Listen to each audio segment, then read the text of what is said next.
બસ ફક્ત 30 રૂપિયામાં ઇડલી મળી જાય અને એમાં પણ સવારમાં ગરમા ગરમ મળી જાય ને તો મજા પડી જાય. આ કૃષ્ણમ ઇડલી વાળાએ છે ને જોરદાર કર્યું છે. આખા મેનુમાંથી તમને અમુક વસ્તુઓ છોડીને 100 રૂપિયાની અંદર બધી આઈટમો મળી જશે. અને અહીંયાનું સાઉથ ઇન્ડિયન તો આખા અમદાવાદમાં વખણાય છે, કારણ કે આ લોકો ક્વોન્ટિટી અને ક્વોલિટીમાં કોઈ પણ જાતનો કોમ્પ્રોમાઇઝ ચલાયા વગર મોજથી ખવડાવે છે. એટલે જ તો આ બધા જ લોકો ઇડલી સાંભાર, ઢોસા, મેંદુ વડાની મોજ કરી રહ્યા છે.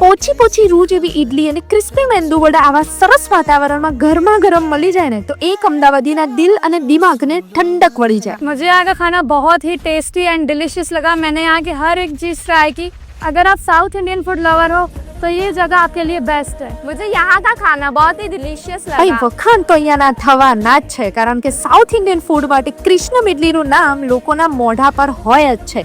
તો મિત્રો, કૃષ્ણમ ઇડલીમાં તમે પણ મોજ કરવા પહોંચી જાઓ, અને એ પહેલા વિડીયોને જરાક શેર જરૂરથી કરી દેજો, કારણ કે તમે એકલા આવશો તો મજા નહીં આવે, એટલે મિત્રો સાથે આવશો તો મજા એની 2 ગણી થઈ જશે. અને આવા વિડીયો જોવા માટે પેજને ફોલો કરી દો.